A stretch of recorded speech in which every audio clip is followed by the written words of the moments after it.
김지의 돌직구쇼에 오신 여러분 반갑습니다. 김지혜입니다. 전 오늘도 낙엽이 예쁘게 물든 광화문 청계광장에 나와 있습니다.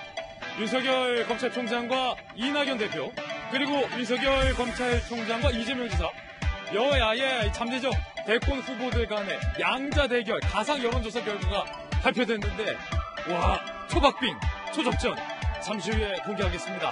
이 결과를 의식한 걸까요? 이낙연 당대표는 윤 총장이 둘 중에 하나 관둬야 된다 라는 식으로 얘기했습니다. 잠시 후에 이야기 들어보겠습니다. 저는 비가 오나 눈이 오나 매일 아침 이곳에서 여러분을 기다리겠습니다. 김지의 돌직구쇼 지금 라이브로 시작합니다. 잠깐만요.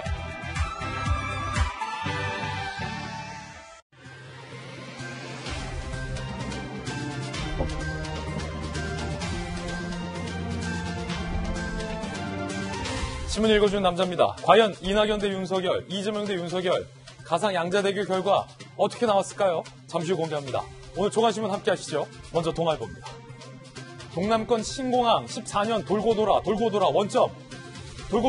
이럴 거면 박근혜 정부 때 국가 예산 70억, 100억 들여서 프랑스 사람들 불러서 이거 왜 한 건지 의문. 총리실 검증위가 김해 신공항 백지화했는데 오늘 거의 모든 조간신문이 정부의 이 선택을 비판하고 있습니다. 안전 수요 한계라고 하지만 많은 전문가들은 개선이 가능한 지역적인 문제를 갖고 전체 결정을 현 정부가 뒤집었다라고 비판하고 있습니다. 자, 이 동남권 신공항 2006년 노무현 전 대통령 검토로 촉발됐던 이슈인데 지금까지 시간을 끈 겁니다. 정부가 총리실에서 이거를 뒤집자마자 여권에서는 바로 가덕도 얘기를 꺼내들었습니다. 그러자 야권에서는 결국 가덕도를 하기 위해서 부산 보궐선거를 앞두고 결론을 정해두고 원점으로 돌린 것 아니냐라는 비판의 목소리도 제기되고 있습니다. 잠시 후에 이야기 나눠보겠습니다. 다음 신문입니다. 이번엔 한겨레 신문입니다. 앞서서 이낙연 대 윤석열, 그리고 이재명 대 윤석열.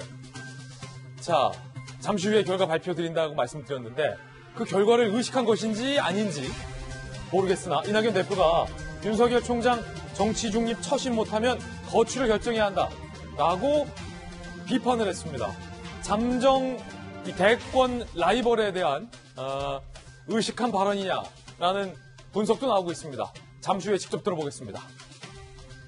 그렇지만 이낙연 당대표는 추미애 법무부 장관에 대해서는 스타일이 좀 아쉽다라고 말하는데 그쳤습니다.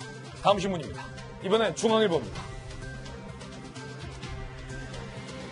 과연 독살당한 김정남의 아들 김한솔을 누가 어디로 어떻게 빼돌린 걸까? 구출한 걸까? 아직까지 미스테리였는데 미국의 잡지 뉴요커의 그 비하인드 스토리가 전격 공개됐습니다. CIA가 대만에서 김한솔을 접촉해서 빼돌렸다. 네덜란드로 빼돌렸다. 그리고 대만까지는 바로 에이드리언 홍창이 빼돌렸다라는 겁니다. 구출했다라는 겁니다. 야, 마치 첩보 영화, 정보전을 방불케 하는 이 비하인드 스토리 잠시 후에 공개하겠습니다. 다음 신문입니다. 이번엔 한국일보입니다. 정부는 금지 규정 없다지만 사유리처럼 비혼 출산 한국에서 못한다. 잠시 후 저희 사파남에서 과연 국내에서도 정자 기증 받아서 이렇게 싱글 여성이 아이를 갖고 출산할 수 있는 건지 짚어보겠습니다. 지금까지 신문 읽어주는 남자였습니다. 오늘 아침 저와 함께 등판한 등판 선수 소개하겠습니다. 저희 돌직구쇼의 전담 변호사이자 오늘도 법전 들고 출근한 옆에 법전이 있네요. 정익진 변호사님 나오셨습니다. 다시 돌아온 바르다 박 선생, 박정아 전 청와대 대변인 모셨습니다. 돌직구쇼의 좌장이자 서울시 정무부시장을 역임한 민주당의 김영주 전 의원님 모셨습니다. 전직 청와대 출입기자 출신의 베테랑 이재명 부장도 나왔습니다. 모두들 어서 오세요. 오늘의 키워드 3가지 준비했습니다. 하나씩 살펴보죠. 먼저 첫 번째 키워드는 부산표. 부산시장 보궐선거를 앞두고 정부가 김해 신공항 확장안을 뒤집었습니다. 전 정부의 결정을 뒤집은 겁니다. 정부 예산 100억 가까이 들어서 결정한 결정을 뒤집은 겁니다. 자, 과연 이거 합당한 걸까요? 잠시 후 이야기 나눠보겠고요. 두 번째 키워드는 거취. 대권으로 가는 길에 큰 라이벌이자 라이벌로 손꼽히고 있는 이낙연, 윤석열. 이 두 사람의 여론조사 결과 나왔는데 이낙연 당대표는 윤 총장을 향해서 거취를 정하라라고 압박을 했습니다. 이게 무슨 의미일까요? 세 번째 키워드는 구찌. 김한솔 극적으로 탈출에 성공한 건데 그는 구찌 신발을 신고 있었다라는 굉장히 디테일한 묘사도 나왔습니다. 김정남이 사망 직전 거액의 돈을 자기 아들과 부인에게 숨겨놨다라는 얘기도 나오고 있습니다. 007 영화 같습니다. 잠시 후에 그 뒷이야기 공개하겠습니다. 김진의 돌직구쇼 오늘 톱뉴스로 문을 열겠습니다.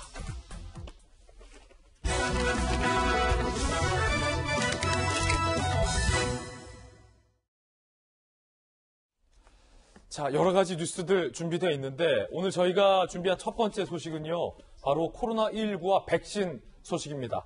톱뉴스 주제부터 공개하겠습니다. 확진자는 며칠 내내 200명이 넘게 그리고 계속해서 증가하고 있는데 우리 정부는 아직도 백신 구매가 진행 중이다라는 답변만 이른바 되풀이하고 있어서 오늘 몇몇 조간신문들이 정부의 이 행동에 대해서 비판을 하고 있습니다. 이미 백신을 사전에 구매하기로 약속한 게 한참 전인데 아직까지도 구매가 확정된 백신이 없다라는 겁니다. 이웃나라 일본은 이에 반해서 3억 병이 넘는 백신을 확보할 것이란 얘기도 들리고 있어서 불안감이 더해지고 있는 그런 상황입니다.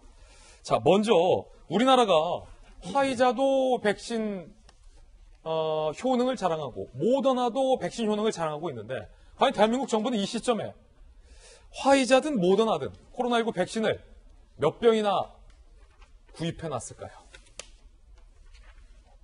정확히 말하면 사전 구매 계약 정도 되겠는데 자, 보시죠. 우리나라 구입해놔 모더나 백신을 각국에서 많이 계약을 해놨어요. 미국은 1억 회분을 먼저 확보해놨고 미국은 4억 회분을 추가 구입하겠다라고도 밝혔습니다. 자, 그리고 가장 좀 이게 신경 쓰이는 게 가깝기도 하고 이웃나라니까 일본. 아, 빨라요. 일본 빨라요. 예, 캐나다보다 더 빨랐어요. 5천만 회분을 모더나 거를 일본이 먼저 확보를 해놨다. 그리고 캐나다도 2천만 회분을 확보해 놓은 상황. 자, 그리고 화이자. 미국은 6억 회분. 와, 확보해 놨고요. EU도 3억 회분. 일본이 1억 2천만 회분을 벌써 화이자 백신을 확보해 놨다라는 겁니다. 영국, 뉴질랜드, 캐나다 등도 미리 계약을 해놨다. 자, 그렇다면 대한민국은 화이자, 모더나와 양자 협생 진행 중이다. 아직 영건이라는 겁니다. 이르면 이달 말 혹은 12월 초에는 계약 현황을 알려드릴 수 있을 것이다 라고 밝혔습니다. 공식적인 선구매 계약이 아직 안 된 상태다라고 하니까 현재까지는 한 병도 확정적으로 우리나라가 확보하지 못한 셈이 아니냐라는 분석이 나오고 있습니다. 빠른 국내 도입은 그로 인해서 불투명한 상황이다라고 조간신문들은 이야기하고 있는데요. 앞서 박능우 장관은 이렇게 얘기한 바 있습니다. 들어보시죠. 이번에 보도되었던 두 회사에서도 우리 일반 회사과 달리 우리와 빨리 계약을 맺자고 오히려 그쪽에서 재촉을 하고 있는 그런 상황입니다. 그렇기 때문에 우리가 백신 확보에서 그렇게 불리하지 않은 여건에 있다는 것을 말씀을 드리겠습니다. 자, 질병청에 관련된 이야기도 저희가 준비되어 있는 걸로 권준욱, 예. 준비가 되어 있나요? 들어보시죠. 자, 좀 진행상에 좀 사인이 안 맞는 것 같아요. 잠시 후에 저희가 확인해서 다시 한번 얘기 드리겠습니다. 자, 이재명 부장. 우리나라 그래서 백신 확보했다는 겁니까? 안 했다는 겁니까? 지금 들은 것처럼 현재 지금 백신 효능이, 그러니까 백신 예방률이 90% 이상 넘는다고 이렇게 밝혔던 화이자 그리고 모더나와 양자 협상 중이다 이렇게 밝히고 있죠. 그런데 이제 조금 전에 박능우 장관 얘기는 우리가 계약서에 불리하지 않다. 오히려 글로벌 제약사들이 먼저 빨리 계약을 맺자 이렇게 하고 있는 거고 오히려 우리는 더 좋은 조건을 위해서 지금 협상 중이다. 이렇게 지금 뉘앙스를 이제 풍기고 있는 건데 어쨌든 간에 지금 확보된 건 없는 게 현실인 거죠.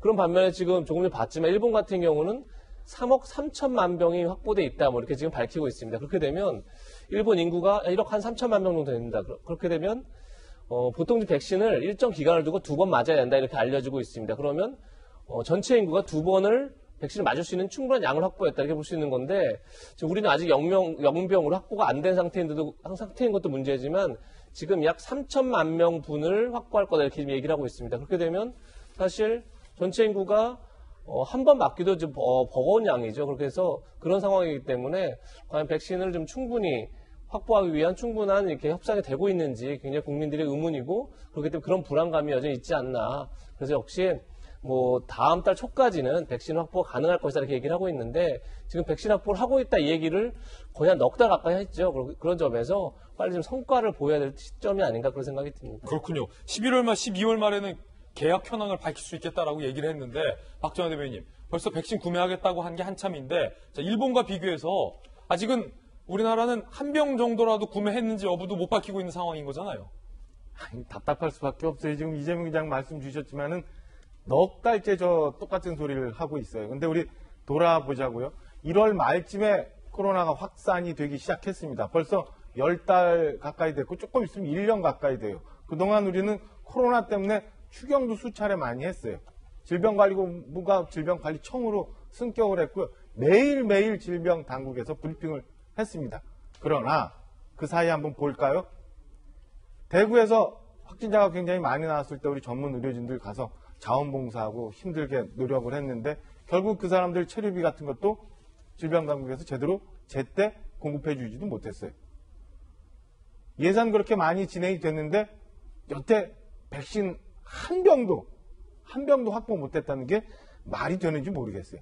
8월, 9월 가면서 질병당국 매일 브리핑하면서 오히려 백신 확보하고 현황이 어떻게 되고 확진자가 지금 어떻게 진행이 되면서 우리가 대처를 어떻게 하고 있다는 얘기 뒤에 꼭 집회하지 마세요 이런 소리만 붙여 있었어요. 예. 그리고 지금 또 방역기준 1단계, 2단계, 2단계에서 다시 1.5단계 왔다 갔다 했어요. 현장에서 제일 중요한 건 뭐냐면 코로나19가 확산되지 않게 질병당국이 방역을 최선을 다하고 있으면 어느 한 파트에서는 당연히 백신 구하는 노력을 했었어야지. 벌써 몇 달째 아직도 백신 한 병도 구하지 못하고 여지껏 이렇게 있고 곧 발표할 수 있다고 얘기를 하는 게 과연 정부 당국의 옳은 처신인지 궁금할 수밖에 없습니다. 그렇게 뭐라고 할까 잘못하고 있다고 비난했던 일본은 벌써 3만 3천 병이나 확보하고 있는데 우리는 여전히 한 병도 확보 못하면서 곧 발표할 겁니다. 곧 발표 드릴 겁니다. 라고 얘기하고 있습니다. 벌써 지금 며칠째 코로나19 확진자가 많이 늘어나고 있는 상황에서 과연 국민들이 얼마나 믿고 질병당국을, 정부 당국의 얘기를 믿을지 답답한 상황입니다. 오늘 한국경제가 보도하기로는 일본이 3억 3천만 병, 3억 3천만 병을 미리 확보를 해놨고 지금 보고 계신 것처럼 대한민국은 아직 한 건도 구체적으로 확보한 것에 대해서 밝히지 못하고 있는 상황이다라는 것을 한국경제가 지적하면서 3억 3천만 병은요. 김영주 의원님, 네. 일본 인구가 1억 2,647만 명, 그러니까 일본 전체 인구가 2번 맞고도 남은 물량을 일본은 이렇게 미리 확보해놨다. 네. 백신 확보전에서 대한민국이 일본에게 지금 밀리고 있는 거 아니냐. 네. 한국경제 따끔하게 지적하고 있는데 어떻게 보십니까? 그렇습니다. 아까 이제 이재명 부장 말씀하신 것처럼 한 사람당 2번 맞는다고 했을 때 전체 인구가 2번 맞고도 좀 남는 물량을 확보를 했습니다. 최근에 말하자면 우리나라에서 뭐 특활비 문제가 뭐 거론되고 있습니다. 네. 일본의 경우에는 그런 특활비를 제대로 그런 데 써요. 전체 국가 예산 중에서 영수증 처리 안 해도 되는. 제가 봤을 때는 일본의 정보기관과 일본의 외교기관이 그와 같은 백신 개발에 정보를 빨리 해서 선구배할 수 있는 어떤 조치를 취하고 있다는 거죠. 우리나라의 지금 국정원과 외교당국이 그런 일들을 하고 있을지 저는 손 놓고 있다고 봅니다. 실제로 보면 박노구 장관이 얘기하는 부분에 대한 근거는 이런 거예요. 우리나라 지금 SK 지금 그 바이오 사이언스가 전 세계의 백신 생산에 가장 좋은 설비거든요. 그렇기 때문에 전 세계의 백신 개발하는 업자들이 우리나라에서 대량 생산하려고 하고 있습니다. 정부가 그것을 너무 믿고 있는 거예요.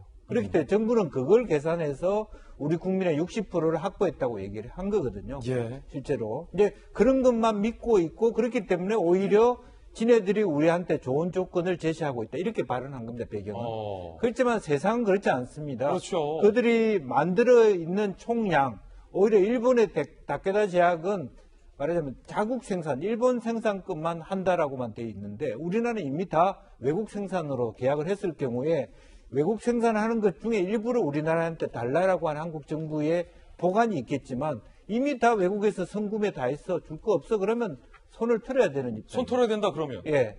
어허. 그렇기 때문에 이것을 넉넉고 우리가 유리한 조건이다.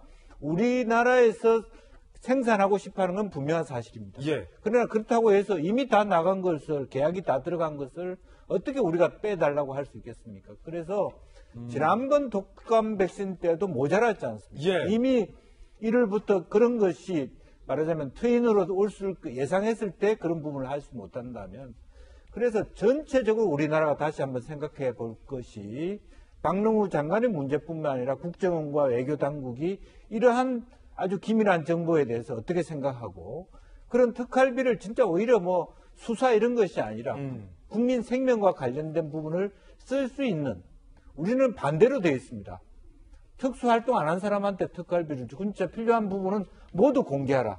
이런 부분이기 때문에 모든 그런 것이 이 하나의 장면에 예. 담겨 있다 그렇게 생각합니다. 사실은 이 백신, 특히 전 국민의 건강을 위협하는 이 전염병 국면에서 정말로 이 백신을 미리 확보해 놓는 것이 국민의 생명, 국가의 생명과 직결된 문제이기 때문에 단순히 뭐 질병청 혼자서 발벗고 나서는 게 아니라 외교부와 또 필요하다면 국정원 뭐 전방위적으로 합쳐가지고 우리나라가 확보해 놓는 뭐 안보 작전과 그러니까 반격해 하는 게 사실은 필요하지 않습니까? 국민의 60%가 아니라 200%를 확보해야 되는 거죠. 곱하기 2기 그렇죠. 그러면 일본처럼. 1억 병은 확보를 해야 된다는 얘기가 올 12월까지는 나와야 된다는 거예요. 뉴스 속보가 지금 들어왔는데 다소 우려스러운 속보라서 한번 짚어드리겠습니다. 지금 코로나19와 관련돼서 4일째 200명을 돌파했다. 어제 저희가 보도해드렸습니다. 이 자리에서. 그런데 지금 코로나 신규 19 확진자 수가 313명. 자, 이 좀 바꿔주세요. 네. 300명대는 8월 29일 이후 81일 만입니다. 다시 한번 말씀드립니다. 신규 발생 숫자가 313명. 80여일 만에 300명대로 다시 넘어선 거고요. 제 기억이 맞다면 지난 81일 전에 300명대 코로나19가 나왔던 것은 제1교회발 집단 확산으로 인한 300명 확진이었는데요. 지금 오늘 발표되고 있는 이 코로나19 300명이 넘는 것의 의미는 방문 판매나 신천지나 제1교회 같은 집단 확진이 아닌 우리의 일상생활에서, 사우나에서, 카페에서, 식당에서 자, 이런 곳에서 은밀하게 전파되고 있는 확진자 수가 300명이 넘어섰다는 의미이기 때문에 어찌 보면 지금 오늘의 이 300명의 숫자가 우리에게는 더 위협적일지도 모르겠습니다. 자, 이 의미 그리고 그 추이 저희가 준비했습니다. 함께 보시죠. 바로 이건데 정혁진 변호사님. 네. 11월 13일에 200명을 넘어섰고 우리 국민들이 우려스러운 마음으로 이 지금 뉴스를 보고 있거든요. 14일 208, 15일 223, 16일 230 점점점 오르더니 17일 자 오늘 지금 313명의 신규 코로나 확진자 수가 발표됐습니다. 사랑제일교회발 집단 감염 이후 석 달 만에 300명대 기록한 건데 앞서 그 의미를 제가 말씀드렸잖아요. 어떻게 보십니까? 모든 전문가들이 어떻게 예측했냐면요. 세컨드 웨이브가 올 수 있다. 날이 추워지면. 그래서 얼마 전까지 200명대, 그 다음에 그 전에는 계속 100명대나 아니면 두 자릿수였단 말이죠. 그런데 드디어 이제 날이 추워지고, 그 다음에 이제 독감도 유행하기 시작할 수도 있고, 그러다 보니까 2차 이제 대확산이 벌어질 수 있다. 이런 생각들을 할 수밖에 없는데. 그러니까 백신이 더 절실한 거예요. 그러니까 이거는 이미 모든 전문가들이 올 초부터 계속 예측을 갖다 했던 건데 그게 사실로 드러나는 거죠. 그래서 이제 우리나라 K방역이라고 그래가지고 굉장히 자랑을 많이 했죠. 자랑할 만도 했고 K방역의 요체는 3T라고 그랬거든요. 그게 뭐냐면은 테스트, 트레이스 앤 트리트라고 그래가지고 일단은 검사도 정확하게 했고 확진자들의 동선을 정확하게 트레이스, 추적을 갖다가 했고 그 다음에 확진자들에게 신속하게 격리 치료를 갖다가 했다. 이 3T가 아주 우리 K방역의 요체다. 이걸 뭐 해외 전파까지 해야 된다. 그렇게 이야기를 했는데 사실은 이러한 그 3T는 한계가 있을 수밖에 없어요. 왜냐하면 이게 초반에는 이런 것들이 될 수가 있는데 자꾸 막 1년 가까이 이게 쭉 하다 보면은 역량이나 그런 부분들이 사실은 소진될 수밖에 없고 고갈될 수밖에 없다는 말이죠. 그렇기 때문에 보다 적극적으로 정부 당국에서 다들 말씀하셨지만 백신에 대해서 준비를 갖다가 철저히 했어야 된다는 거거든요. 그런데 제가 봤을 때 이거는 정보 싸움에서 우리가 진 거예요. 왜냐하면 빌 게이츠도 뭐라고 이야기했냐면 개인인데 일개 개인인 빌 게이츠가 물론 돈은 많지만 이제 앞으로 파이자에서 이게 최초로 나올 것이다. 그 다음에 결국은 파이자하고 모더나가 FDA에 긴급 사용 승인을 신청을 했는데 연내까지 이게 나올 것이다. 이런 내용들이 다 이미 알만한 사람들은 다 알아가지고 파이자 같은 경우에는 13억 도즈를 갖다가 내년에 생산할 거라고 했는데 이미 90% 이상이 다 계약이 됐다는 이야기거든요. 지금 우리나라 정보 당국에서 협상 중이다라고 이야기를 하는데 법적으로는요. 협상 중이라고 하는 것은 계약이 아직 안 됐다는 이야기밖에 아니에요. 그렇군요. 아무리 좋게만 이야기를 해도 아직 계약을 못했다는 이야기밖에 안 되니까 그러니까 이 부분에 대해서 뭐가 잘못됐는지 내부에서 철저히 점검을 해서 빨리 백신을 갖다가 지금 그 입수하고 획득하는 것이 가장 중요한 방역의 요체가 될 것이 아닌가 그런 생각을 하지 않을 수 없습니다. 자, 이게 좀 안타까운 부분이 질병청에서는 이렇게 300~400명대로 번질 수 있을 것이다라는 것을 잘 예측을 해놓고서 또 다른 정부 한쪽에서 백신 구매에 일본 등에 밀린 결과 자, 이걸 어떻게 바라봐야 할지 질병청의 이야기 들어보시죠. 2주나 4주 후에 예측의 결과를 보면 300명에서 400명 가까이 발생할 수 있을 걸로 예측을 하고 있는 상황입니다. 사람 간 접촉을 줄이지 않으면 그 정도가 발생할 수 있다라고 보고 있고. 자, 이재명 기자 청와대 출입했잖아요. 그러니까 지금 정경 청장이 예측을 잘했어요. 그제 이제 곧 300~400대로 갈 수도 있다. 근데 정 청장이 예측했던 것보다 훨씬 빨리 며칠 만에 지금 300명을 나왔잖아요. 예측을 잘 해놓고 그거 왜 백신 구매를 미리 못한 겁니까? 네, 그 문제가 있죠. 그런데 이제 예측도 뭐 정확했다고 할 수는 없죠. 왜냐하면 예측보다 굉장히 빨리 온 거죠. 그렇죠. 2주나 4주 뒤에 300명에서 400명대 올 거라 이렇게 예측을 했었는데 그게 아니라 바로 한 사흘, 나흘, 닷새 만에 바로 200명대에서 300명대로 바로 올라갔기 때문에 지금 방역 당국이 생각하는 것보다 속도가 훨씬 빠르게 번지고 있다 이렇게 볼 수 있는 거죠. 그런 점에서 특히나 이제 조금 전에 설명을 했지만 이게 어떤 대규모 전파지가 없는 상황에서 지금 이렇게 빠르게 번지고 있는 겁니다. 그만큼 지금 우리 사회 곳곳에서 은밀한 전파가 계속 이루어지고 있다는 뜻인데 그만큼 지금 빠르게 백신 치료제를 구입하지 않으면 이 속도를 늦추기 참 힘든 상황에 온 거죠. 근데 특히나 지금 정부의 대책은 그런데 사회적 거리두기가 오늘 자정부터, 그러니까 오늘 내일 0시부터 해서 서울, 경기, 광주 등에서 1단계가 1.5단계로 격상되는데 사실 전국 확진자가 300명, 수도권 확진자가 200명이 넘어가면 2단계로 가게 돼 있습니다. 그러니까 이것도 굉장히 곧 2단계로 가야 될 것 같은데 이제야 1.5단계를 간 거죠. 그러니까 굉장히 확산 속도에 비해서 정부의 대응이 한 발씩 늦고 있다. 이런 이제 증명이 될 수 있을 것 같고 그런 점에서 지금 결국은 이제 트윈데믹이 조만간 올 수 있다. 이것도 뭐 전문가 예측도 결국 현실화될 가능성이 매우 높은 상황이다. 그렇게 봤을 때 백신 구입이 굉장히 중요한데 과연 12월 말에 12월 초에 백신을 확보할 수 있는지 자체가 불투명한 상황에서 과연 지금 정부의 대응 속도가 확산 속도를 따라가고 있는 건지 다시 한번 반드시 점검해야 할 그런 시점이 아닌가 싶습니다. 이제 미리미리 백신을 구매해 놔야 나중에 뭐 백신이 부족하거나 아니면 더 비싸게 구매를 해야 할 일들을 막을 수 있었기 때문에 이런 아쉬움이 좀 많은 분들이 아쉬움을 의견으로 좀 제시해 준 게 아닌가라는 생각이 듭니다. 이번엔 저희가 준비한 두 번째 이슈입니다. 이낙연 당대표가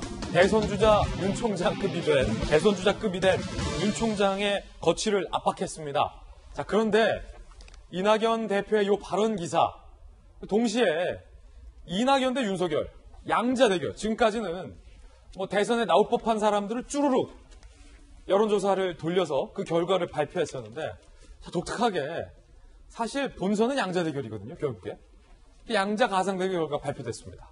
누가 웃고 누가 울었을까요? 이 결과 어떻게 해석해야 될까요? 바로 공개하겠습니다. 이낙연 대 윤석열. 차기 대선 가상 양자 대결. 이낙연 대표 대 윤석열 총장. 와, 거의 뭐 미국 대선 조지아급입니다. 42.3 대 42.5. 와, 이거 어떻게 해석해야 될까요? 당연히 뭐 오차범위 아니고요. 두 사람이 딱 붙었다. 거의 뭐 동일한 숫자다 봐야겠고요. 굳이 표현하자면 0.2%포인트 차. 윤 총장이 0.2%포인트를 더 가져가고 있죠. 42.3 대 42.5. 자, 보시면은요, 그 작게 옆에 그 외 후보는 6.2, 없음 6.1, 잘 모르면 2.9. 그러니까 이게 몇 개 안 돼요. 굉장히 많은 사람들이 투표를 했고 결집이 됐다. 이낙연 당대표를 지지하는 사람은 이낙연 대표 쪽으로, 윤 총장을 지지하는 사람은 윤 총장 쪽으로 꽉 차게 결집을 했다. 42.3 대 41.5. 자, 일단 여기까지 보고서 자, 이재명, 윤석열 결과는 잠시 후에 공개하겠습니다. 이게 막 진짜가 아닌데요, 김영주 의원님. 네. 왜 이렇게 손에 땀을 쥐게 하죠? 다 어차피 가상인데. 네. 이 선거 결과는 제가 봤을 때는 선거 결과입니까, 이거? 예측된 예. 조사 결과는 그 여당, 야당 모두에게 굉장히 그 전전긍긍하게 하는 결과다. 그렇습니까? 이렇게 해석할 수 있습니다. 윤 총장 본인은 사실은 본인이 물론 임기를 마치고 나라를 위해서 봉사하겠다는 말을 한마디 한 것밖에 없는데, 우선 그렇게 정치에 첫 발도 내디지 않은 사람한테도 거의 오차 범위 아닙니다만은 지능 결과를 받은 여당 대표 선수 예. 또 땀을 흘릴 수밖에 없고, 그다음에 야당의 후보군이 있으나 그 위에 언급조차 안 모르겠다 다른 후보라고 하는 것이 총으로 하면 6%인데 여야 가지면 나머지 여당에도 3% 정도는 다른 후보 지지가 있을 거고, 그러면 현재 국민의당 지지한 후보, 대선 후보라고 내놓으라 하는 사람들은 3% 가지고 나눠 가져야 된다. 예. 너희들은 보지도 않는다라고 하는 아주 냉정한 이야기 아닙니까? 그러니까 결과적으로 이 부분은 윤 총장의 의지와 상관없이 여야 정치권 모두가 정치를 잘 못하고 있다라는 메시지로 그렇군요. 읽어야 될 것 같습니다. 자, 그리고 또 다른 양자 대결이 있어요. 여권의 또 다른 대선 후보인 이재명 경기지사와 윤석열 검찰총장이 붙었을 때 그 결과는 어떻게 됐을까요? 묘해요. 자, 이재명 지사 대 윤석열 총장 차기 대선 가상 양자 대결. 자, 묘합니다. 42.6 이재명 지사, 윤 총장 41.9. 그 외 후보 5.7, 없음 7.2, 잘 모르면 2.6. 여기도 결집하긴 했는데, 그리고 여기도 오차 범위긴 한데, 지금 앞서서는 오차 범위 안에서 윤석열 총장 쪽으로 포인트가 더 갔어요. 이낙연과 윤석열이 붙을 때는. 그런데 이재명과 윤석열이 붙을 때는 오차 범위 안에서 조금 이재명 쪽으로 갔단 말이에요. 자, 박정원 대표님. 이건 또 왜 그런 겁니까? 어떻게 봐야 됩니까? 사실은 이게 0. 몇 %포인트이기 때문에 거의 의미는 없어요. 근데 0.7%포인트 차. 미묘하게 보면은 지금 이낙연 대표하고의 차이는 0.2%포인트 차이고, 그 다음에 이재명 지사하고 차이는 0.7%인가요? 요 정도 차이고, 그 뒤에 없음에 가면 또 약간 차이가 있어요. 없음, 지지 후보 없음이 이제 이낙연, 윤석열 때는 6%대. 근데 이재명, 윤석열 때는 5%대. 이렇게 약간 미묘한 차이. 이게 뭐냐면, 제가 굳이 이걸 갖고 무슨 해석을 해보자면, 무당층 비율을 좀 봐야 될 것 같아요. 그러니까, 양당을 지지하는 사람들은 이미 다 결집이 되어 있고, 네. 그 다음에 그 사이에 이제 무당층들이 과연 어디를 지지하느냐, 이런 걸로 봤을 때, 무당층들이 상당히 많이 윤석열 총장한테 많이 지지를 보내고 있는 걸로 결과가 나오고 있거든요.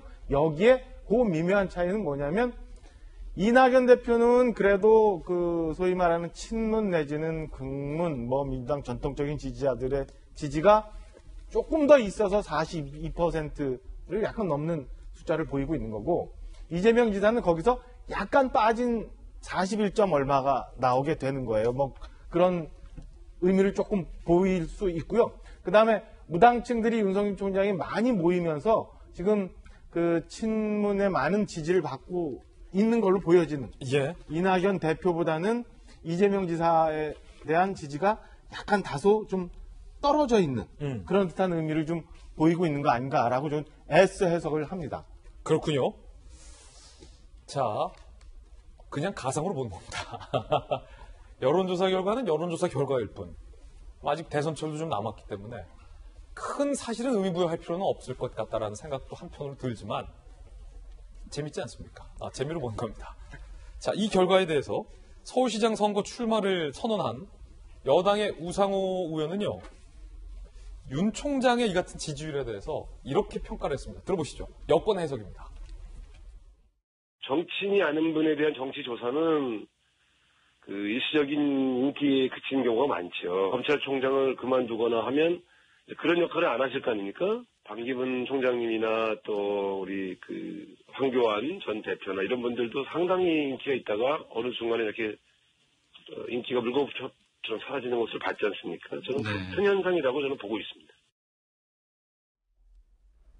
잘하는 건데, 그런데 한 가지 또 궁금한 건 이재명 기자. 자, 이 결과가 워낙 오차범위 안에서이기 때문에 통계학적으로 제가 드리는 질문은 의미가 없다라는 정답이 나와 있어요. 그럼에도 불구하고 궁금해하실 것 같아서 물어보는 겁니다. 자, 우문이에요. 그러니까 현답을 주세요. 이낙연으로 했을 때는 윤석열한테 지는데 이재명으로 했을 때는 윤석열한테 이긴다. 이런 해석이 참입니까? 가짜입니까? 저는 가짜라고 봅니다. 그쵸? 여론조사상의 통계상의 뭐 오차 범위라는 거는 언제든 다시 조사하면 바뀔 수 있는 범위다라는 거기 때문에 그런 것도 있고, 이번 조사가 1000명을 대상으로 했는데 이 정도 수치면 한 두세 명이 선택지를 바꾼 겁니다. 근데 그 두세 명이 진짜 본인의 분명 의사 표현을 바꾼 건지 아니면 여론조사 과정 속에서 모르고 난 건지 알 수 없기 때문에 뭐 이 정도 수치를 가지고 누가 이겼다, 누가 졌다, 이 뭐 의미가 있다, 뭐 누가 앞서고 있다라고 얘기하는 것 자체는 의미가 없는데, 그렇기 때문에 전 조금 전에 이제 김영주 전 의원 말씀하신 것처럼 양쪽 다, 여야 양쪽 다 굉장히 긴장할 수밖에 없는 구조라는 것을 보여주는데 이 여론조사의 의미가 굉장히 크다라는 생각은 듭니다. 그러니까 결국은 지금 여당은 이낙연 대표, 이재명 경기도지사 등이 확실한 대선 주자로 발돋움돼 있지만, 그에도 불구하고 야권은 지금 사실 윤석열 총장이 아직 출마 선언도 안 했습니다. 그럼에도 불구하고 언제든 팽팽하게 경쟁할 수 있다, 이런 걸 보여준 거죠. 근데 지금 야권은 이제 후보가 없는 상황에서 윤석열 총장이 뭐 출마할지 안 할지도 알 수 없고, 또 윤석열 총장이 뭐 정치한다면 국민의힘 쪽으로 오는지도 알 수 없고, 그런 상황에서 윤석열 총장 말고는 대안이 없다, 뭐 이렇게까지 지금 현재 상황에서 볼 수 있는 구조가 됐다는 것 자체도 야당의 굉장히 큰 시그널인 거죠. 그런 점에서 저는 뭐 일단 양쪽에 다 긴장할 수밖에 없는 구조라는 것도 분명히 중요하고, 또 하나는 윤석열 총장이 어쨌든 간에 정치 쪽으로 자꾸 불러들여지는 구조가 또 돼 있다. 지금 현재 상황 여론조사에서 많은 국민들로부터 뭐 그런 것도 이제 앞으로 좀 흥미롭게 볼 수 있는 대목인 것 같고, 그런 점에서 여야 모두 지금의 상황이 결국은 양쪽에 대한 불신이 반영돼 있다, 이런 점을 반드시 기억하고 앞으로 이제 남은 대선까지 어떤 구도를 만들어갈지 고민해야 할 시점인가 아닌가 싶습니다. 제가 한마디만 좀 첨언하다면, 스윙보트층에서 이재명과 말하자면 이낙연에 대해서 왜 이재명이 좀 더 높게 나왔는가에 대해서 실제로 무당파층에서 이 정부와의 정책의 변동 가능성을 조금 더 무게를 두는 거 아니냐. 그러니까 이제 이낙연이 됐을 때 이 정부와 연속성이 좀 강화된 반면에 막연하게 느낌입니다. 조사를 당한 사람들의 생각 때 그래도 이재명은 이 정부보다는 좀 다른 각도의 정책을 펼 가능성이 있다라는 부분, 아주 미세합니다만 그런 느낌들은 좀 있는 거 아닌가 싶어요. 그렇군요. 자, 그런가 하면 이 여론조사가 어떻게 물어보느냐, 몇 명을 물어보느냐, 언제 물어보느냐, 무엇을 통해 물어보느냐에 따라서 결과가 참 다릅니다. 한국갤럽의 과거 여론조사, 얼마 전 여론조사는 이렇게 결과가 나오기도 했었습니다. 19, 19, 11, 3, 1. 자, 그렇기 때문에 지금 실시되는 여론조사 하나하나에 일일비할 필요는 없다. 하지만 이 여론조사가 갖고 있는 어떤 임팩트와 정치적인 함의가 무엇인지는 우리 패널들께서 의견을 통해서 말씀해 주셨습니다. 자, 그럼 지금부터는 이 양자대결 조사 결과에 이름을 올린 이낙연 당대표와 윤석열 총장, 이 두 사람의 이야기를 해볼까 합니다.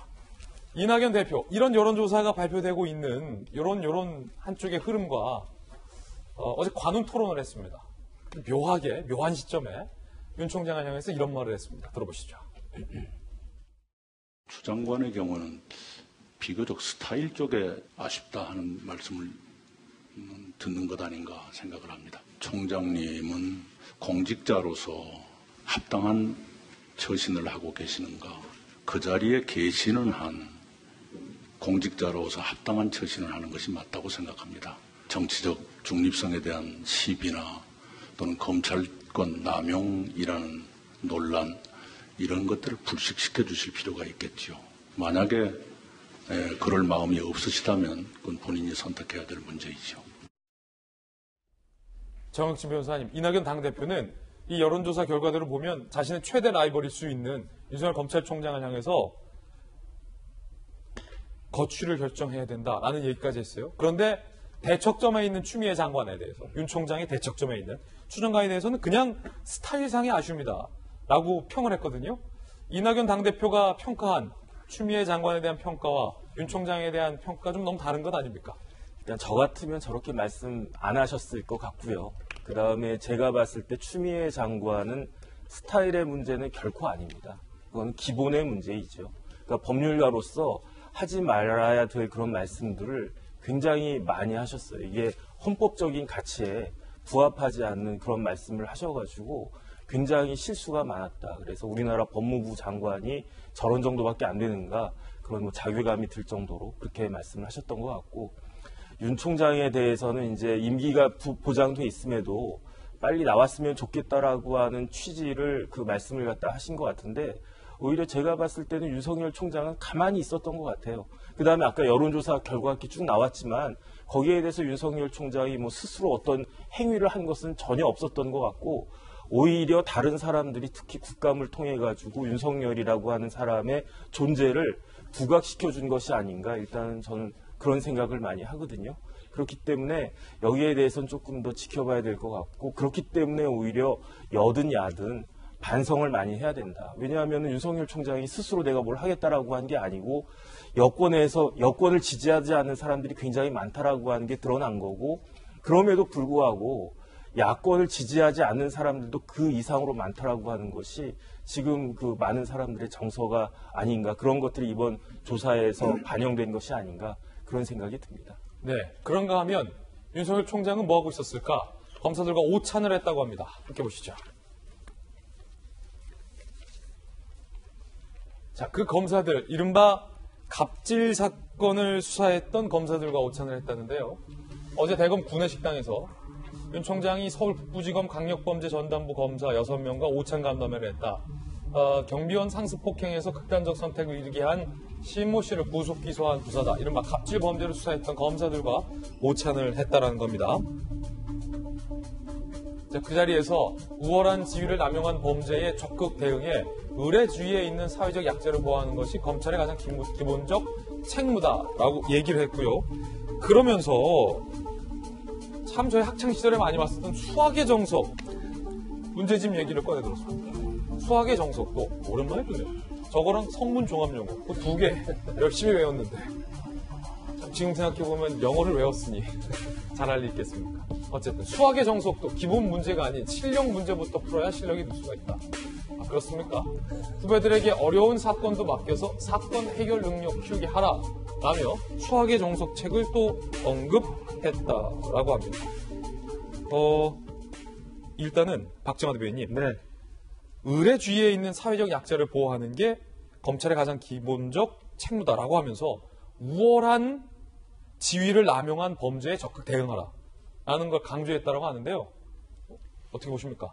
이제 뭐 굳이 여러 언론에서 이제 해석을 저걸 여러 가지 다양한 차원에서 해석하는데 하고는 있습니다만, 저는 개인적으로 볼 때 굉장히 검찰총장으로서 굉장히 원론적인 얘기를 한 것 아닌가라는 생각이 듭니다. 그러니까 그 법이라는 것은 그 약자를 보호하기 위해서 기본적으로 있는 게 법인데, 그 약자에 대해서 더 생각을 해줘라라고 얘기하는 것 자체, 그 다음에 조금 복잡한 문제를 풀 수 있도록 해라라는 게 원론적인 얘기인데, 그거를 우리가 정치적으로 해석을 하다 거니까 이렇게 되고 있는 것 아닌가 싶은 생각이 들고요.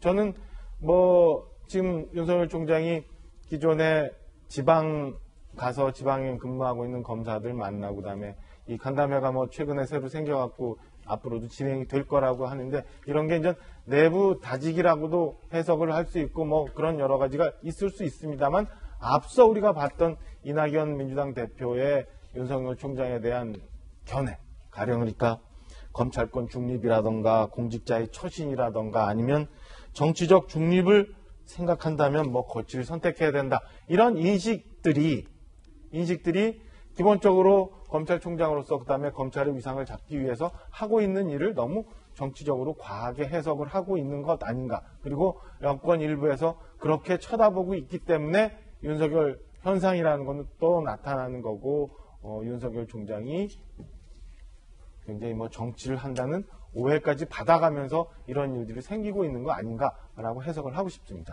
예, 물론 이제 이낙연 대표가 강조했던 부분도 원론적으로는 굉장히 맞는 말입니다. 공직자의 처세, 정치적 중립을 지켜야 한다라는 말은 굉장히 원론적인 말이다라고 평가가 나오고 있다는 것도 함께 말씀드리면서 이재명 기자, 고등학교 때 수학의 정석 많이 봤죠? 고세대죠? 그렇죠. 수학의 정석 성문종합영어 세대셨다. 그렇죠. 예. 거기에 이제 또 빼면 안 되니까 맨투맨 종합영어까지 추억이 새록새록. 윤석열 총장의 발언 다시 보시면 수학의 정석도 기본 문제가 아닌 실력 문제부터 풀어야 실력이 든다. 그러니까 후배들에게 어려운 사건 맡겨라. 이건 또 왜 언급한 거죠? 수학의 정석을? 전 뒤에 얘기를 충분히 이해하겠습니다. 근데 수학의 정석이 기본 문제와 실력 문제가 구분되어 있는 자체를 저 기억이 잘 안 나는데. 네. 어쨌든, 그러니까 어려운, 뒤에 얘기는 그거잖아요. 그러니까 후배들에게 어려운 사건을 맡기고 그걸 해결하는 과정 속에서 후배들이 성장하는 거기 때문에 지금 이제 부른 부장검사급들이 있기 때문에 부장검사들이나 어쨌든 간부들에게 좀 더 이제 일선에 있는 검사들에게 어려운 숙제를 줘서 문제를 잘 풀도록 하자 이런 이제 주문을 한 거죠. 근데 어쨌든 어제 윤석열 총장의 행보는 굉장히 내용과 형식 면에서 굉장히 의미심장하다는 생각이 들더라고요. 굉장히 물론 조금 전에 박정하 이제 전 대변인 얘기한 것처럼 이걸 정치적으로 해석할 것이냐 물론 문제가 있지만 어쨌든 간에 지금 현 시국도 안 물려서 굉장히 다양한 해석을 나올 수 있다. 첫 번째가 내용인데 이제 부른 검사들이 아파트 경비원 갑질 폭행 사건이라든지 아니면 채용 때 재임용 대상자들을 상대로 해서 강제 추행한 사건. 그러니까 결국은 우월적 지위를 위한 갑질을 했던 사건들을 이제 수사했던 검사들을 불러보는 겁니다. 그러니까 그럼으로써 당연히 이제 검찰은 어떤 을의 눈물을 닦아주는 그런 약자를 대변하는 그런 이미지를 주는 것도 굉장히 의미가 있지만 저는 우월적 지위를 남용을 하지 못하도록 해라. 이 얘기 자체를 딱 하는 거 잘 보면서 저 솔직히 추미애 장관이 떠올랐습니다. 그러니까 추미애 장관이 우월적 지위 속에서 수사지휘권이라든지 감찰권이라든지 그런 남용하고 있는 게 아닌가 이런 이제 논란이 있는 상황 속에서 우월적 지위를 이용한 남용한 사건들에 대해서 그런 수사했던 검사들 부르기 굉장히 내용면에서 의미심장하다는 생각이 들고 또 하나는 이렇게 그러니까 특정 사건을 했던 검사들을 불러서 오찬 간담회를 열고 그 내용을 언론에 공개한 것 자체가 굉장히 이례적입니다. 그때까지 역대적으로 그런 일을 한 적이 별로 없었는데 그 자체가 물론 이제 본인이 식물총장이나 이런 이제 어떤 평가를 받고 상황 속에서 내부를 이제 결속하고 다독이고 이런 차원도 있겠지만 본인의 임기를 끝까지 가면서 내 길을 가겠다 이런 걸 또 외부적으로 분명히 그런 메시지를 보낸 행보다 이렇게도 평가할 수 있기 때문에 굉장히 어제 행보를 굉장히 의미심장하게 지켜봤습니다. 그렇군요. 그런데 김영주 의원님 물론 추미애 장관과 검찰총장이 이렇게 사상 초유의 대립을 하고 있는 상황에서 이제 검찰총장의 태도에 대한 지적도 제기되고 있잖아요. 정세균 총리도 검찰총장 자중자애하라라는 지적을 또 하기도 했었잖아요. 그렇습니다. 그런데 이거는 추 장관하고 세트로 논의되고 있기 때문에 또 윤석열 총장을 겨냥하고 있다고만 말하기도 어려운 부분이 있습니다. 어제 저 장면을 보면서 사실은 아주 타이밍상 절묘하다고 생각이 들었던 게 오히려 추미애 장관은 핸드폰에 암호를 푸는 아주 그런 굉장히 국가주의적 접근으로 굉장히 많은 비판을 받고 있는데 소위 비밀번호 자백법. 예. 근데 본인은 말하자면 이런 거 바보야 이게 검찰개혁이야 이렇게 얘기하는 것 같아요. 사회적 약자를 보호하는 이미지 메이킹을 새로운 검찰의 상을 갑질 수사에 대해서 그리고 또 하나는 더 깊이 내려가면 이런 우려가 있거든. 최근에 어쨌든 윤석열 총장 주변에서 박근혜 전 대통령을 비롯해 여러 사건의 기소의 결과들이 별로 안 좋아요. 상당히 무죄 판결이 굉장히 많이 나오고 있거든요. 그래서 아까 얘기하는 기본 문제보다는 실력 문제를 풀으라고 하는 것은 너무 현재 수사력, 기소의 말하자면 성적이 별로 좋지도 않습니다. 그렇기 때문에 보다 중요한 것은 개혁도 중요하지만 실력 있는 검사로 거듭나야 된다는 메시지가 그 안에 또 깔려 있다. 저는 그렇게 봅니다. 그렇군요. 수학의 정석은 기본 편이 있고 실력 편이라고 따로 책이 있습니다. 그래서 이제 공부 잘하는 학생들은 실력 편을 또 따로 사서 풀기도 합니다. 기억이 나서 자, 부연 설명 드립니다. 그 말은 저는 실력 편을 풀어봤다라는 얘기가 되겠죠. 자, 이번 저희가 준비한 다음 이슈 소개하겠습니다. 14년 돌고 돌아 가덕도, 결국 정부가 박근혜 정부 때 결정을 했었던 가덕도가 아니고 대구도 아니고 김해공항을 확장하는 방안, 최종 결정했었던 그 결정을 정부가 뒤집었습니다. 들어보시죠. 결론적으로 김해 신공항 계획은 상당 부분 보완이 필요하고 확장성 등 여러 미래 변화에 대응하기 어렵습니다. 동남권 관문공항으로서 김해 신공항 추진은 근본적인 검토가 필요하다고 봅니다. 근본적 검토가 필요하다라고 정부가 뒤집었습니다. 그런데 가덕도는 입지와 경제성이 꼴찌라며 두 번이나 낙제했었던 낙제 후보지였습니다. 지금 여권에서 추진하고 있는 운을 띄우고 있는 이 가덕도 2011년, 2016년 두 차례나 부적격 판정을 받았었다. 왜냐? 산 깎고 바다를 채워야 공항을 만들 수 있기 때문입니다. 환경적 부담도 크다. 활주로 한 개에 8조 5,850억 원이 소요되고 김해공항 확장 비용의 2배라서 과거 2011년, 16년에는 안 된다라고 결정이 된 바 있습니다. 자, 그때 당시 프랑스의 장마리 슈발리에 등등은요, 왜 김해가 최선인지 결론에 대해서 오늘 조선일보와 인터뷰를 하고 있는데요. 장마리 슈발리에 공항 설계 전문가, 세계 3대 공항 설계 회사 ADPI의 수석 엔지니어, 2016 김해신공항 최적 결론 당시 용역 책임자, 당시 기술적 객관성만 따져서 내린 결론이며 바뀔 이유가 없다고 확신한다. 해외 맡겨 선택한 용역 결과를 뒤집는다면 한국의 국제적 신인도 손상될 수 있다. 정치적 선택해서 안 된다라고 비판을 오늘자 조간신문에 인터뷰하고 있습니다. 가덕도로 간다면 난센스다. 바다 위에 태풍이 몰아치는 것이다. 이착륙 시 위험, 가중 문제부터 부각될 것이다. 김해가 미래 확장성이 부족하다라는 현 정부의 발표에 대해서는 가덕도보다 공항 넓히기가 기술적으로 더 쉽다라고 반박을 또 하고 있는 상황입니다. 2016년에 용역 책임 담당자가 현 정부의 결정에 대해서 비판을 하고 있는 대목인데요. 상당히 이례적입니다. 과거에 이 장마리 슈벨리에는 2016년 6월에 이렇게 얘기합니다. In our view, Gardéan is not a natural airport site. Thus, site formation is costly and challenging. Moreover, it is located at the southern end of the region, and accessibility is also an issue. Given extension as proposed brings a solution to the current safety issue at the airport, while taking advantage of the existing facilities and accesses. 이뿐만이 아니라 오늘 조간신문의 여러 전문가들은 정부의 이 뒤집은 선택에 대해서 의문을 제기합니다. 오늘 서울신문에 이영덕 한국대 물류학부 교수, 기술적으로 해결을 가능한데 핑계를 댔다. 이착륙 경로 바꾸면 안전 문제는 개선된다. 영남권 24시간 공항은 50년 뒤에 나가는, 수요 측면에서도 김해가 우월하다라는 네 가지로 현 정부의 이 논리를 반박을 하고 있는 대목도 오늘 보도되고 있습니다. 정익진 변호사님. 네. 자, 일단 정부가 2016년에 결정을 뒤집은 그 근거 있을 텐데요. 자, 그 근거에도 불구하고 지금 장마리 슈발리에나 전문가들이 비판하고 있는 대목 소개해드렸고, 네. 정부의 근거는 뭡니까? 제가 근거를 모르겠어요. 왜냐하면 제가 언론에 난 걸 쭉 봤더니 그렇게 그 김해로 하는 것이 특별히 잘못된 것이 아니다라는 식으로 쭉 이야기가 나오다가 그럼에도 불구하고 근본적인 그런 재검토가 필요하다. 이렇게 논리적으로 비약이 나와가지고 이게 과연 말이 맞는 건가 하는 생각이 딱 들고요. 그 다음에 지금 우리나라 코로나를 갖다 겪으면서 모든 사람들이 공감하는 것이 전문가 말을 듣자. 전문가가 달리 전문가가 아닙니다. 그냥 나름대로 이 부분에 대해서 명확하게 예측하고 뭐 그런 것들을 할 줄 아는 사람들이 전문가인데 전문가가 저렇게 이야기를 했는데 지금 슈발리에가 4가지로 이야기를 한 거예요. 첫 번째는 이 건설하는데 굉장히 난이도가 높다. 왜냐하면 이게 그 수심도 깊고 하기 때문에 난이도가 높으니까 어떻게 되겠습니까? 건설비가 많이 든다. 4조, 10조, 2배 이상, 2.5배의 비용이 들 것이다.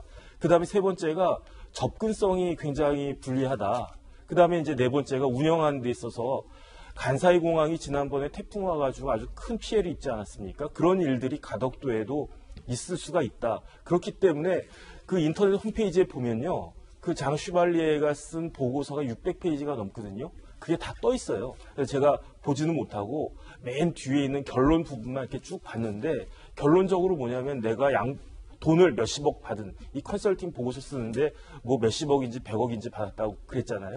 그래가지고 그 돈을 받고 열심히 전문가적 관점에서 기술적인 측면을 고려해가지고 내린 결론은 가덕도는 아니고 김해신공항이다. 이렇게 되어 있는데 이걸 갖다가 그 여반장하듯이 손가락 뒤집듯이 이렇게 하는 것은 분명히 다른 의도가 있는 것이 아닌가라고 사람들이 의심할 수밖에 없지 않은가. 근데 그거는 잘못된 것이 아닌가. 저는 그런 생각이 듭니다. 예, 결국 부산시장을 선거를 앞두고 그리고 다음 대권을 의식한 행보가 아니냐라는 비판들이 나오고 있는데요. 민주당에서는 선거를 의식했다는 주장이 정치적 주장이다 라면서 그 주장에 반대를 했습니다. 반박을 했습니다. 들어보시죠.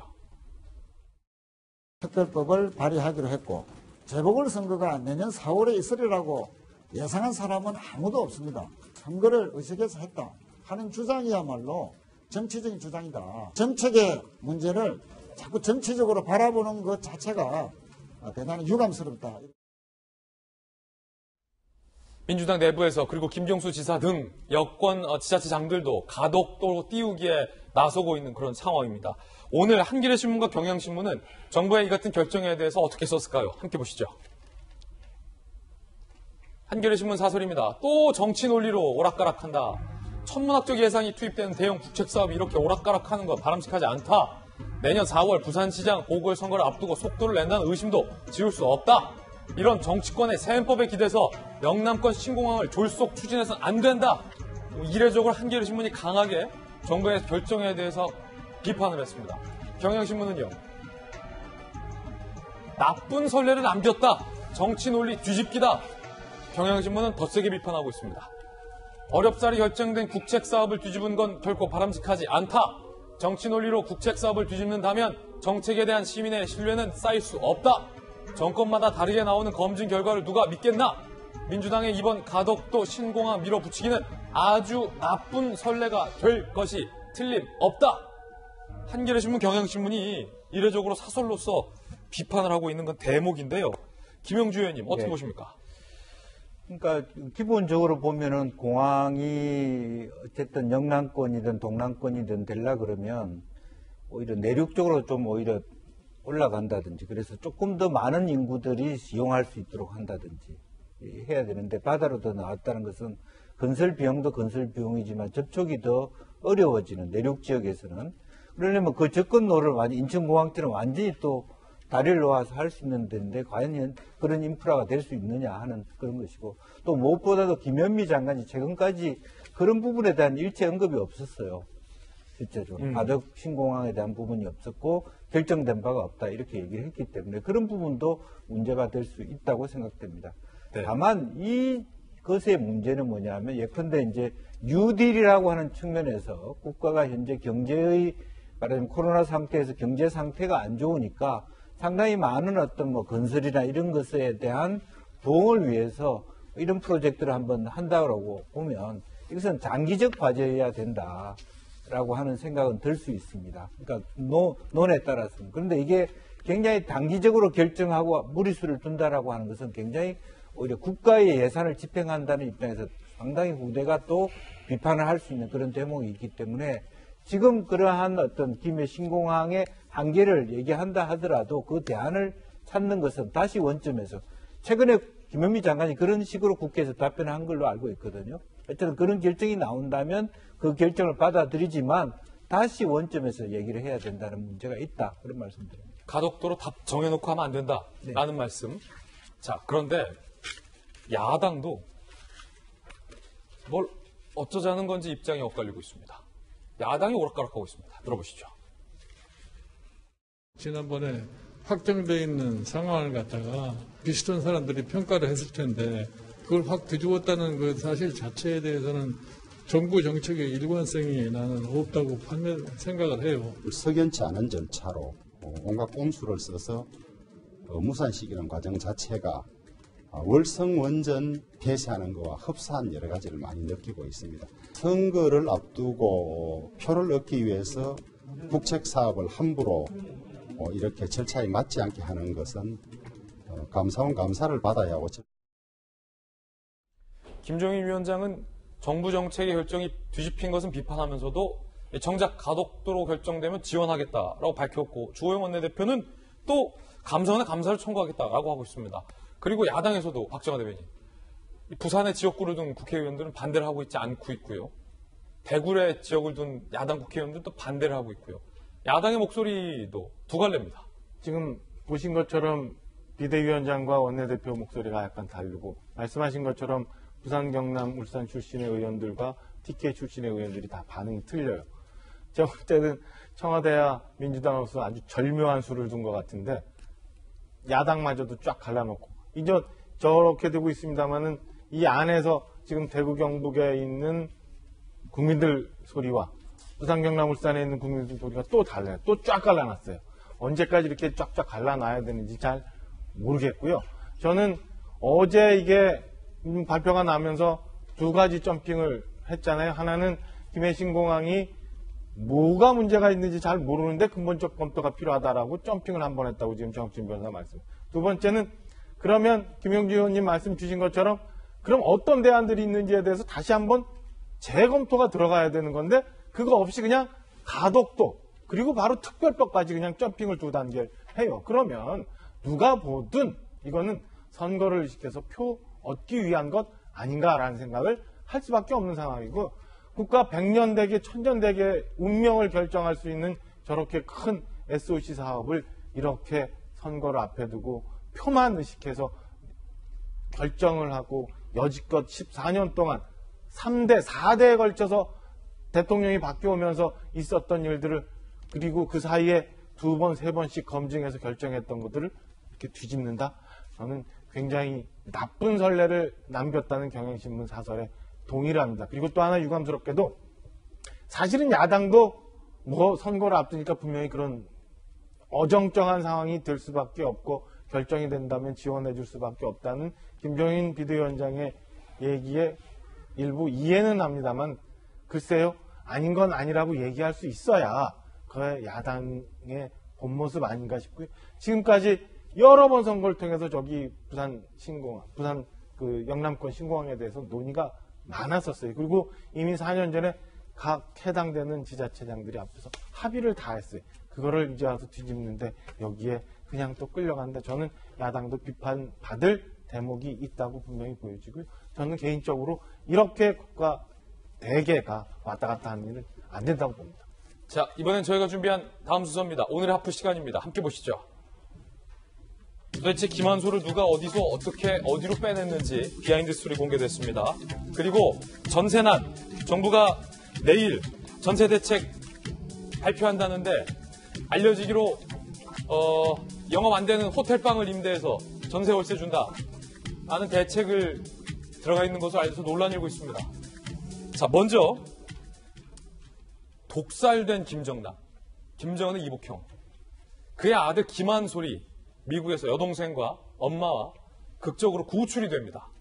누가 그 구출 작전을 펼쳤을까? 심증은 있었는데 비하인드 스토리가 공개됐습니다. 자, 미국의 CIA가 데려갔다라는 기사가 실렸습니다. 미국 주간지 뉴요커 기고문에 보도되고 있는 건데요. 2017년 2월 14일 밤 김정남 암살 바로 뒤, 김한솔이 평소에 알고 지내던 에이드리언 홍창한테, 에이드리언 홍창은 이른바 자유조선 멤버죠. 피신을 도와달라라고 급하게 도움을 요청했고, 김한솔 여동생 어머니와 함께 마카오에 벗어나 암스테르담으로 이동 뒤에 행방이 묘연해집니다. 미국 CIA가 김한솔과 그의 가족을 모처로 데려갔다라고 여러 관계자가 말해줬다라고 기고를 하고 있는 그런 상황입니다. 그러니까 정리해보면 김한솔이 네덜란드로 가서 CIA를 접촉해서 그 뒤에 어디 모처로 피신을 했다라는 얘기가 되는 겁니다. 그 모처에서 아마도 김한솔이 이런 동영상을 녹화하지 않았을까라는 추정이 가능해집니다. 함께 보시죠. My name is Kim Han-sol from North Korea, part of the Kim family. Here's my passport.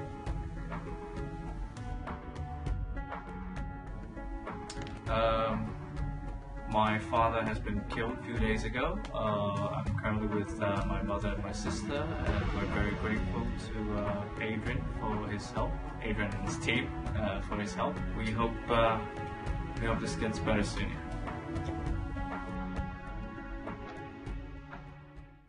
이 기고문에 따르면 마카오에서 벗어나 대만 공항에서 CIA와 접촉을 해서 네덜란드로 간 뒤에 김한솔이 어딘가에 지금 보호되고 있다. 자, 이 동영상을 대만공항에서 찍었을지, 아니면 암스테르담에서 찍었을지, 아니면 어딘가 그 모처에서 찍었을지는 아직 불분명한 그런 상황입니다. 이재명 기자. 야, 결국은 CIA가 즉시 개입을 해서 어찌 보면 북한의 암살조로부터 김정남의 아들을 구해낸 거군요. 딱 그렇게 보기 또 어렵죠. 그러니까 이게 지금 에이리의 홍창, 그러니까 우리가 반북단체라고 지금 알려져 있죠. 자유조선 리더격이죠. 에이리 홍창의 인터뷰 기사를 지금 토대로 하는 건데, 지금까지는 이제 김정남, 장남, 김한솔을 백두혈통이기 때문에 사실은 이제 중요한 의미가 있죠. 근데 김한솔을 자유조선 쪽에서 보호하고 있는 게 아닌가 이렇게 알려져 있었습니다. 근데 자유조선의 리더인 에이리 홍창 인터뷰에 따르면 그렇지 않다는 게 이제 확인됐다고 볼 수 있는 거고, 다시 한번 정리를 하면 마카오에 있던 김한솔이 아버지가 살해되자 에이디를 홍창한테 연락을 해서 자신을 구출해달라 그래서 다시 마카오에서 타이페이, 그러니까 대만으로 옮겨서 타이페이 공항에서 만난 겁니다. 근데 홍창을 만난 게 아니라 자유조선의 다른 멤버를 만났습니다. 그리고 나서 이제 암스트롱 가려고 했는데, 암스테르담, 네덜란드로 가려고 했는데, 그 전에 CIA가 와서 접촉을 시도했는데, 그때는 거부를 했다는 겁니다. 그래서 그때 만나지 않았는데, 그리고 나서 이제 암스테르담, 그러니까 네덜란드 가기 전에 지금 조금 전에 봤던 그 영상을 찍었다는 게 이제 홍창의 인터뷰 내용인 거고, 그리고 나서 암스테르담 갔고, 그 네덜란드에서 원래 홍창을 만나기로 했었는데 거기에서 김한솔이 나타나지 않았다는 겁니다. 그게 뭐냐면 결국 게이트를 빠져나오기 전에 암스테르담에서 CIA가 모종의 작업을 통해서 김한솔을 접촉했고, 거기서 김한솔을 다시 모종의 장소로 데려가는 것 아니냐, 이렇게 홍창도 지금 추정하고 있는 겁니다. 그렇군요. 그렇기 때문에 딱 CIA가 주도적으로 김한솔을 보호하고 있다, 혹은 자유조선이 보호하고 있다 볼 수 없는데, 어쨌든 자유조선은 본인들이 처음에 구출 작전을 시도했고, 그리고 암스테르담까지 데려갔으나 그 이후의 행적을 알지 못한다. 그렇기 때문에 아마도 CIA가 김한솔을 지금 보호하고 있는 거 보인다. 여기까지가 지금까지 나온 인터뷰 내용을 정리하면 그렇게 볼 수 있을 것 같습니다. 그 CIA를 타이페이 공항으로, 암스테르담으로 CIA가 알고서 간 건가요? 아니면 에이드는 홍창 측이 요청한 건가요? 그것도 불분명하죠. 불분명한데 이제 홍창의 인터뷰 내용에서는 CIA를 본인들이 부른 건 아닌 것 같습니다. 암스테르담 가기 위해서 타이페이 공항에 있을 때 CIA가 알고 접근을 시도했던 거고, 그 자리에서는 이제 접근하지 못하도록 했는데 오히려 암스테르담 가서는 김한솔이 나타나지 않았기 때문에, 그렇기 때문에 아마 CIA가 접근해서 보호하고 있다, 이렇게 추정하는 것 같습니다. 그 에이드리언 홍창 과거에 이런 얘기를 연설하기도 했었습니다. 들어보시죠. When North Korea is free, it may be 100 years from now or maybe 10 years from now, but that day will come, and I think most of us involved in. 사실 제가 2019년에 특별 취재 프로그램을 진행하면서 이 자유조선을 잘 아는 관계자를 만나서 인터뷰를 진행한 적이 있었습니다. 직접 얘기 들어보시죠. 북한에서도 반체제 움직임은 꾸준히 있어왔던 것으로 알고 있는데, 이 자유조선은 뭐가 다르죠? 일단은 우리 조직은 돈이 됩니다. 김정남의 아들 김한솔이가 도피한 데만 12만 불 넘게 들었습니다. 그 정도의 돈을 바로 유통할 수 있고 외교력도 갖췄습니다. 구성원들 모두 자산가이자 뛰어난 정치가들입니다. 가상화폐 개발자도 있습니다. 김정남의 아들 김한솔을 보호하고 있다고 했습니다. 김정남의 추종 세력으로 봐도 됩니까? 김정남 양살은 말도 안 되는 사건이었습니다. 우리는 형을 죽인 동생에 대해 분노했습니다. 김정남의 죽음이 결정적인 자극이 된 건 맞습니다. 그래서 김한솔도 보호했다. 지금 남아있는 유일한 백투혈통입니다. 김정남의 아들도 어떻게 할 수 있지 않겠습니까? 그렇다면 자유조선의 최종 목표는 무엇입니까? 아주 오래전에 김정은이 집권 전부터 준비했습니다. 우리는 김정은이 정권에 실질적인 위협을 가하는 게 목표입니다. 앞으로 더 대단한 일이 있을 겁니다.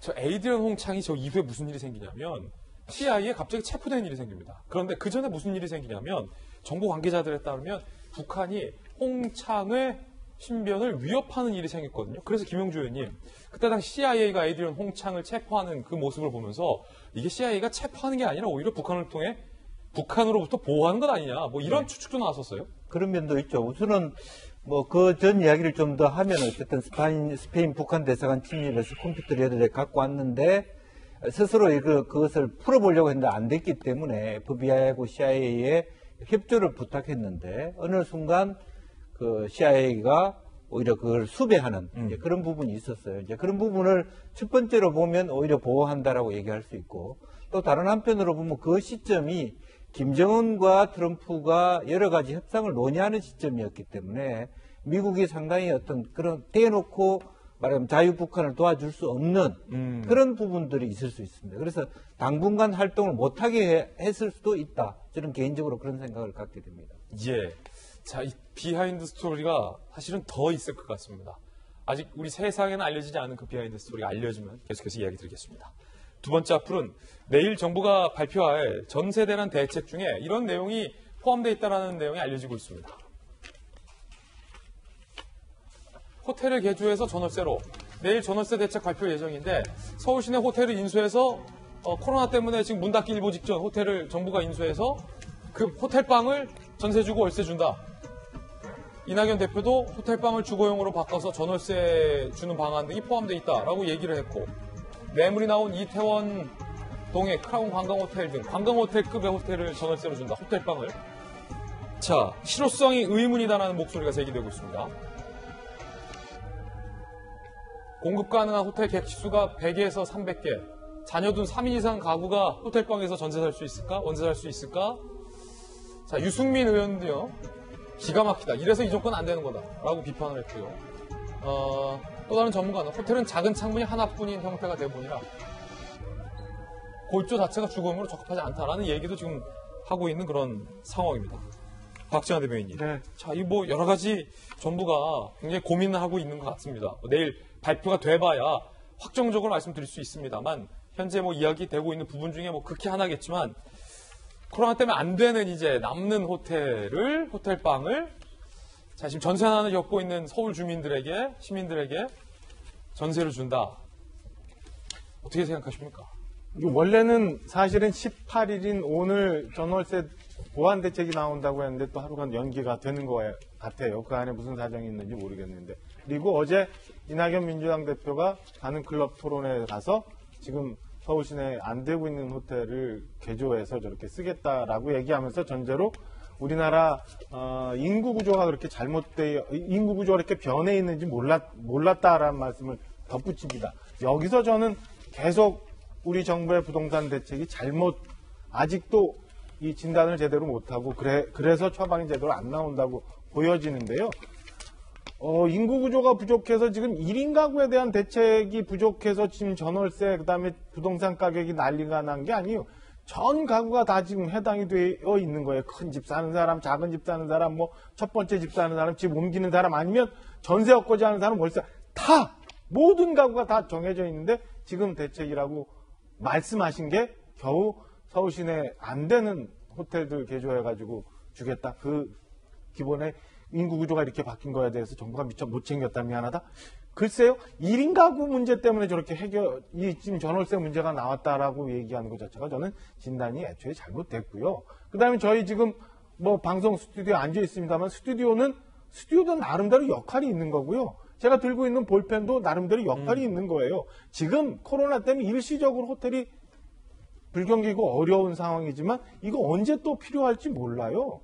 제대로 된 주택을 제대로 된 곳에서 공급해야지 지금 이거 안 된다고 이걸 주택으로 바꿔놓고 나중에 그러면 관광객 많아지면 호텔은 또 어떻게 할 거며 호텔이 가구용으로 주거용으로 지금 적절한가 이런 거에 대해서도 정말 정부가 심각하게 고민하고 있는지 저는 잘 모르겠어요. 차라리 잘못된 거 잘못됐다고 얘기하고 다시 돌아가서 생각하면 되잖아요. 그거를 지금 앞서 우리가 그래픽에서 봤던 것처럼 야당 일부 정치인들이 얘기하는 거고 전문가들도 그런 점을 비판하고 있는 거라고 보여집니다. 예. 자, 뭐 내일 최종적으로 부동산 이 전세난과 관련해서 대책이 발표돼 봐야 확정적으로 알 수 있을 것 같습니다. 이번엔 저희가 준비한 다음 순서입니다. 사건을 파헤치는 남자 사파남입니다.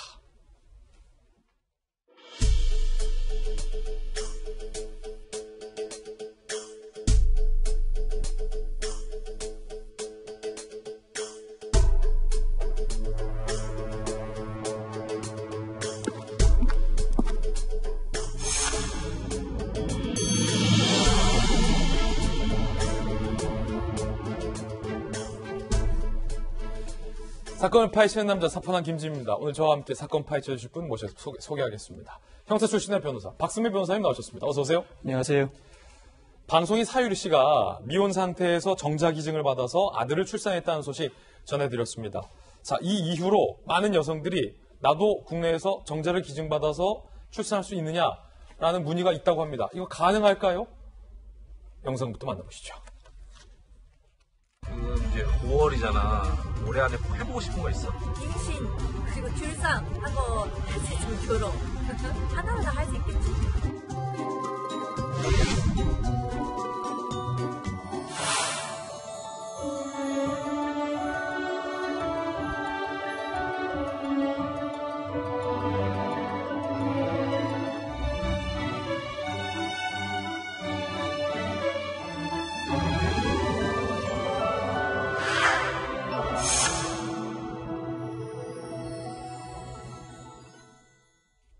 가장 궁금한 게 국내에선 이 같은 일이 가능한 건가, 합법적일 건가일 겁니다. 그래서 첫 번째 의문점은 이겁니다. 그녀는 왜 일본으로 가야 했나? 함께 보시죠. 미혼모 출산, 국내에선 불가능. 그제 미혼의 후지타 사유리 씨가 정자 기증을 통한 출산을 고백했습니다. 한국에서는 모든 게 불법이다. 결혼한 사람만 시험관이 가능하다라고 얘기를 해서 많은 궁금증이 생겼습니다. 그래서 현행 생명윤리법 내용을 좀 살펴봤는데요. 여성, 임신 후에 정자 기증 받을 시 배우자의 동의가 필요하다라고 되어 있고 대한산부인과 학회 지침은요. 체외수성 배아 이식 법적 혼인관계에서 시행이 돼야 한다라고 되어 있는데 박성배 변호사님, 사유리 씨가 왜 일본으로 갔는가라는 질문은 국내에서 예컨대 배우자가 없는 여성이 홀로 정자를 기증받아서 임신을 하고 출산하는 것이 법적으로 가능한가라는 질문과 같은 질문이거든요. 그렇죠. 자, 답변해 주시죠. 이 사유리 씨가 아이를 꼭 출산하고 싶었지만 출산만을 목적으로 급하게 배우자를 찾거나 사랑하지도 않는 사람과 결혼할 수는 없었다. 네. 그래서 고민 끝에 정자 기증을 받아 출산하고 싶었지만 한국에서는 모든 게 불법이어서 부득이 일본 고국으로 돌아가 정자 기증을 받아 출산했다고 밝히고 있지 않습니까? 네. 우리나라에서는 모든 것이 불법인가? 한쪽은 맞고 한쪽은 틀린 견해입니다. 현행 생명윤리법은 배우자 있는 여성이 정자 기증을 받기 위해서는 배우자의 서면 동의를 받아야 한다고 규정하고 있습니다. 예. 서면 동의 없이 정자 기증을 받아 시술할 경우에는 2년 이하의 징역 또는 3천만 원 이하의 벌금이 처해지는데 불법이군요. 그런데 이 규정이 배우자 없는 여성이 먼저 결혼부터 하고 그 배우자의 동의를 받으라는 취지는 아닙니다. 예. 즉 배우자 없는 여성의 정자 기증을 금지하는 규정은 아니에요. 그렇군요. 다만 모자보건법은 인공수정 등 보조생식술은 난임 부부를 대상으로 한다고 규정하고 있습니다. 즉 법률론 또는 사실혼 관계에서 1년 이상 자연 임신이 되지 않은 부부의 경우에 생식수를 시행할 수 있다고 규정하고 있습니다. 예. 이 노자보건법에도 비혼 여성의 정자 기준과 관련한 규정이 없습니다. 예. 엄밀히 말하면 불법이 아니라 입법적 공백 상태예요. 아하. 이런 상태다 보니까 대한산부인과 학회에서도 인공수정 등은 법률적 혼인관계에서 시행되어야 한다고 명시하고 있거든요. 정자 기증도 난임 부부의 치료와 출산의 과정으로 바라보고 있는 겁니다. 즉 비혼 여성이 자발적으로 정자 기증을 받아 출산하는 상황을 상정해 두지 못하고 있는 게 우리나라의 법률 체계라고 보시는 게 보다 정확합니다. 이게 가장 정확한 지금 답변인 네네. 것 같습니다. 여기서 두 번째 의문점은 이겁니다. 사유리 씨 말고 다른 사례는 없었나? 또 다른 자발적 비혼모 사진 한번 보시죠. 허수경 씨입니다. 사유리 이전에 허수경이 있었다. 지난 2008년 1월에 허수경 씨가 비혼 상태에서 방금 박선배 변호사님 말씀하셨던 그 비혼 상태에서 정자 기증을 받아서 딸을 낳는데 방금 그런 법이 없다라고 했는데 허수경 씨는 어떻게 가능했던 겁니까? 아이러니하게도 허수경 씨가 정자 기증을 받을 수 있었던 이유는 당시의 시대를 너무 앞서가셨기 때문입니다. 그래요? 당시만 해도 정자 기준과 관련한 국내 규정이 없었습니다. 아, 예. 그러다가 생명윤리에 대한 관심이 높아지면서 그 이후에 정자 기준과 관련한 생명윤리법, 모자보건법이 도입되거나 더 강화됨으로써 현재는 입법적 공백 상태가 고착화돼서 유지되고 있는 상태입니다. 이때만 예. 해도 관련 규정이 없었기 때문에 비혼 여성이 정자 기증을 받아 출산을 할 수가 있었던 겁니다. 이 뒤로 허수경 씨는 뭐 다시 결혼을 해서 지금은 비혼 여성이 아니게 네네. 되긴 했습니다만 그때 당시에는 비혼인 상태에서 국내에서 정자 기증 받아서 딸을 낳았다. 그렇죠. 그런데 그렇군요. 현재는 예. 입법적 공백 상태다 보니까 현실적으로 비혼 여성이 병원에 저 정자 기증 받아도 돼요라고 문의를 해도 된다고 하는 병원이 없는 겁니다. 그렇죠. 네. 허수경 씨의 과거 발언, 2018년 11월 발언 들어보시죠. 분명히 저의 한 케이스가 다른 사람들이 삶을 선택한 여러 방식 중에 감안하게 될 하나의 케이스가 되잖아요. 그렇다면 이런 사람이 조용히 내 편의를 위해서 숨어있는 것보다 나와서 필요한 얘기를 그런 경우에 대비해서 어떤 것을 좀 해주세요라고 직접 말씀드리면 이제 어쨌든 한 사람이라도 더 행복하고 편안해질 수 있는 권리를 부여해 주시려고 이 일을 하는 거니까 노력해 주시기 바랍니다.